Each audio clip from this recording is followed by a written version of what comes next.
සියලු දෙනාටම සම්මා සම්බුදු සරණයි. පින්වත්නි මේ බුද්ධ ශාසනයේ බුදු කෙනෙක් අනුදැන වදාරනවා සබ්බ දානං ධම්ම දානං ජිනාති. මේ ලෝකයේ දෙන සියලුම දානයන්ට වඩා අති උතුම් දානය වන්නේ ධර්ම දානය කියලා. පින්වත්නි ඔබ දන්නවද මේ සෑම දාන වස්තුවකට වඩා ධර්ම දානය උතුම් වෙන්නේ ඇයි කියලා? බුදුපසේ බුදු මහරහතන් වහන්සේලාට දෙන දානයටත් වඩා යම් කිසි කෙනෙකුට ධර්ම පදයකින් උතුම් ධර්ම දානය දුන්නොත් ඒ දානය තමයි උතුම් කියලා බුදු කෙනෙක් අනුදැන වදාරනවා. ඒ කියන්නේ පින්වතුනි මේ බුද්ධ ශාසනයේ ධර්මය නොදැන මලක් පහනක් පූජා කළත් පළක් නැහැ. ධර්මය නොදැන දානමාන ආදී පූජා කළත් පළක් නැහැ. ධර්මය නොදැන වතපිළිවෙතක් කරත් පළක් නැහැ. ධර්මය නොදන්නා කෙනෙකුට බුද්ධ ශාසනය ඇසුරු නිසුරු කරගෙන කරන වත් පිළිවෙත් ආදීන් සිද්ධ කරගන්නේ පුණ්‍ය කුසල පක්ෂවල වඩා බොහොම අකුසල් පක්ෂය.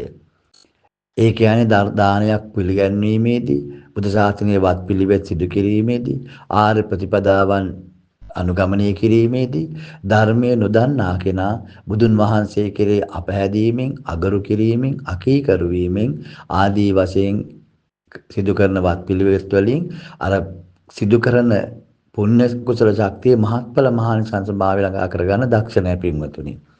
අන්න ඒ නිසා නිතරම මලක් පහනක් පූජා කරත් බුදු කෙනෙකුට ධර්මය නොදන්නා කෙනා ඒක කරන්න නිවැරදි විදිය දන්නේ නැහැ.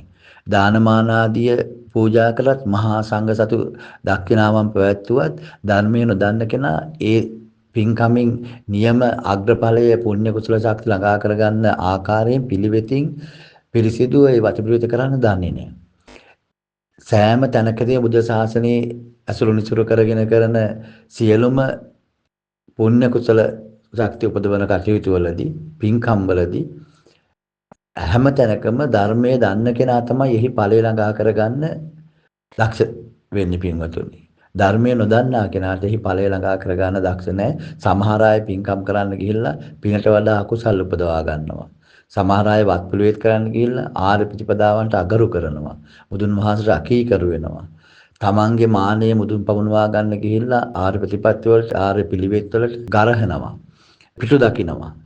නිගරු කරනවා. අන්න ඒ නිසා පින්වතුනි මේ බුද්ධ ශාසනයේ මොන වත පිළිවෙත කරත් දානමාන ආදී පිළිගන්නුවත් ආර්ය ප්‍රතිපත්ති පිළිවත් මොන සිල් ගුණ දම් පිළිවත් ධර්මයේ නොදන්නා කෙනාගේ අතින් සිද්ධ වෙන්නේ එහි ප්‍රතිඵලය අඩක්කෝ අකුසලයක් ඵල රහිත වීමක් තමයි සිද්ධ වෙන්නේ.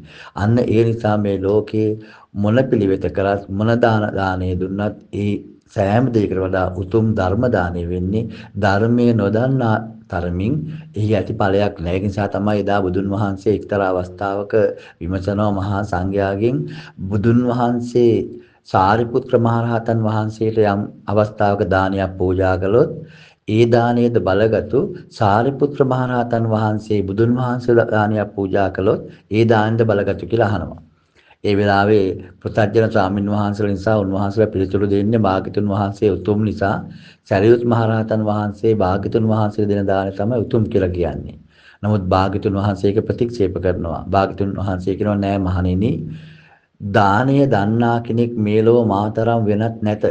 දානීය ආනිසංසය දන්නා කෙනෙක් මාතරම් වෙනත් මේ ලෝක නැත. දානීය ආනිසංසය දැනගෙන දෙන තරමටයි දානීය මහත්ඵල භාවය තියෙන්නේ. ඒ නිසා බුදු කෙනෙක් සාරිපුත්‍ර මහ අග්‍ර ශ්‍රාවකයන් වහන්සේ නමකට දෙන දානය තමයි ලෝකේ බලගතු කියලා භාග්‍යවතුන් වහන්සේ අනුදැන වදාරනවා.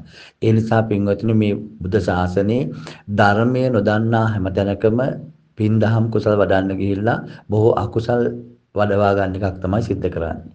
පින්කම් කරන්න ගියත්, වත් පිළිවෙත් කරන්න ගියත්, බුද්ධ පූජා, බෝධි පූජා ආදී පවත්වන්න ගියත් සෑම තැනකම ධර්මය නොදන්නා කෙනා අකුසල පක්ෂය බලගතු කරගන්නවා කුසල පක්ෂය බලගතු කරගන්න දන්නේ නැති නිසා. අන්න ඒකයි පින්වතුනි මේ බුද්ධ ශාසනයේ සියලු දාන පරයා ධර්ම දානයේ උතුම්සේ බුදුන් වහන්සේ කෙනෙක් අනුදැන වදාරන්නේ.